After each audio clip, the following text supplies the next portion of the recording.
Second Chance, Empowering First Time Offenders u proġett ġdid għal pajjiżna li se jkollu lan ta' riforma biex żgħażagħ li jkunu wettqu l-ewwel reat tagħhom ma jibqgħux fl-istess triq ħażina jew jerġgħu jixelfu difrejhom mal-ġustizzja. U dan b'investiment ta' 3,500,000 euro mill-Gvern se jiġu offruti sapport professjonali u interventi xierqa fil-waqt. Dan il-proġett immexxi mill-Fondazzjoni għas-Servizzi tal-Ħarsien Soċjali l-FSWS b'kollaborazzjoni mal-Pulizija ta' Malta u mmirata żgħażagħ ta' bejn it-13 u l-25 sena. Din l-inizjattiva se tkun qed tiffoka fuq 4 pilastri prinċipali: l-ilquh bikri u l-prevenzjoni, interventi speċjalizzati permezz ta' aktar tarif edukattiv, inklużjoni attiva fis-soċjetà u aktar tisħiħ kollaborattiv fih dan il-bosta stakeholders.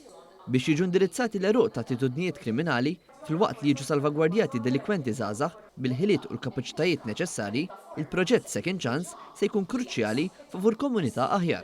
F'kumment ma' News, Remenda Grek, direttriċi fih dan l-FSWS, enfasizzat fuq il-ħidma kontinwa tal-entità maż-żgħażagħ f'pajjiżna.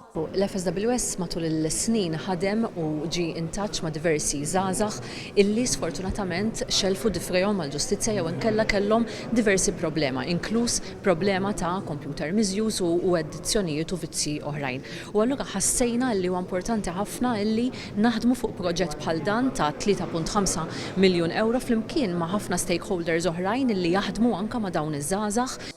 Il-kap eżekuttiv tal-FSWS, Alfred Grixti, elenka kemm il-FSWS ilha bosta snin timplementa programmi immirati għaż-żgħażagħ biex dejjem jkomplu jtejbu lilhom infushom fis-soċjetà tagħna. Il-Ministru għall-Politika Soċjali u d-Drittijiet tat-Tfal, Michael Falzon, elenka kif l-ebda żagħżugħ m'għandu jaqa' lura fis-soċjetà u kif jekk hemm bżonn għandu jingħata aktar minn ċans wieħed jew tnejn.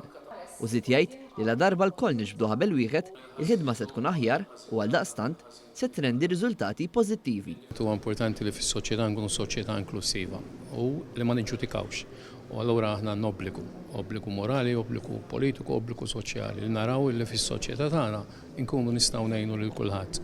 U l-iktar ħaġa importanti li nkunu soċjetà li lesti nagħtu t-tieni ċans. U hawnhekk l-isem tal-programm mhux kombinazzjoni, rridu naraw li kulħadd ikollu ċans li jibqa' fit-triq it-tajba u li jilħaq il-potenzjal kollu tiegħu.